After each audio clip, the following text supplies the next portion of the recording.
Assalomu alaykum hammaga, yaxshimisizlar, charchamayapsizlarmi?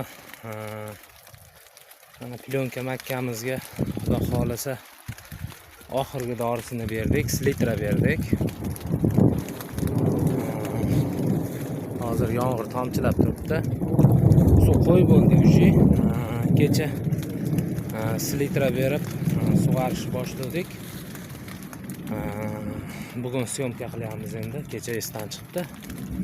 Bugun xo'sh 1-iyun 2026-yil. Mana yomg'ir yog'ishi ham boshladi. Katta yog'yapti yomg'ir. Hozir saltinsa davom ettiramiz. Mana yomg'irlar tinib oldi. Endi davom ettiramiz. Xo'sh, bizaga savol tushdi. Savol nima? Bu qurtiga dori sepdingiz, makka uzun, qanaqa qilib sepdingiz deyishdi. Qurtiga dori mana sota bo'lsa, sotani mo'ljallab sotaga sepiladi. Chunki qurt sotaga tushadi. Keyin sisteminniy dori olsanglar, qatiga tegsa ham butun tanaga ta'sir qiladigan dori bor, sisteminniy. Shunaqa sepishinglar kerak. Xo'sh, yana bitta savol berishdi. Bu donni qanaqa qilib sotamiz? Shundoq sotasini olib borib sotiladi bu. Qolib ketsa nima qilamiz deb savol berishibdi. Bizada mana 5 yildan beri olib chiqib sotayotgan bo'lsak, bir marta qolib ketgan, u ham narxi arzonligi uchun bermaganmiz, juda tushib ketgan narxi. Makka bozori shunaqa narsaki, bugun 2000 bo'lsa, ertaga 1000 so'm bo'lib ketadi. Chunki odamlar bir-biridan xabari yo'q. Hamma terib chiqib qolsa, bozor to'lib ketadi. To'lib ketganda narx tushib ketadi. Ertasi kuni, keyin indin kuni yana joyiga kelib oladi-yu. Shu orada bitta tashlab yuboradi narx. O'shanda bir kun sotmaganmiz, olib kirib podvalga qo'yib, qopi bilan podvalga qo'yib, ustiga namlatda yoyib, bir kun saqlab, ertasi kun sotib olganmiz. U hech qanaqa bir kun podvalda muzdek joyda tursa, hech narsa qilmaydi.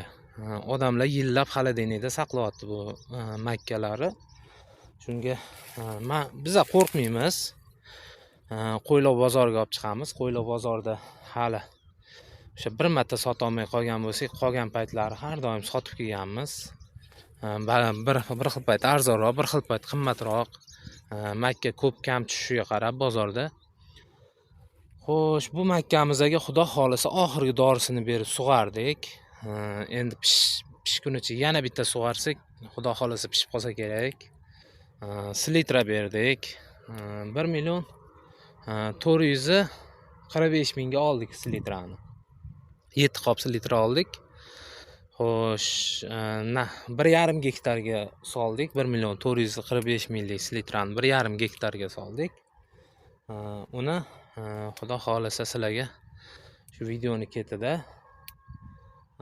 spiskaga yozib ko'rsatib o'tamiz. Bugun 1-iyun, bolalar kuni. Hamma bolalarni tabriklaymiz bayrami bilan.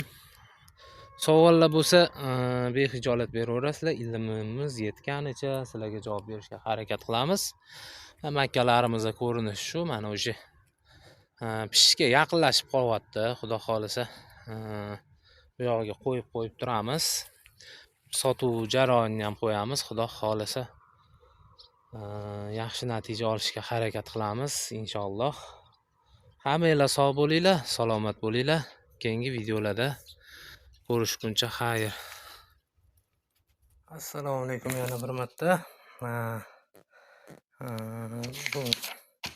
Bugun dori sepdik, kecha dori oldik 1,445,000 ga. Shu bilan 38,5 millionga borib qoldi rasxotimiz. Kuzatishda davom etinglar. Keyingi rasxotlarimizni qo'yib, bu rasxotimiz 1,5 gektarga qaytarib o'taman. Keyingi rasxotlarimizni qo'yib ko'rsatishda davom etamiz. Xayr, sog' salomat bo'linglar.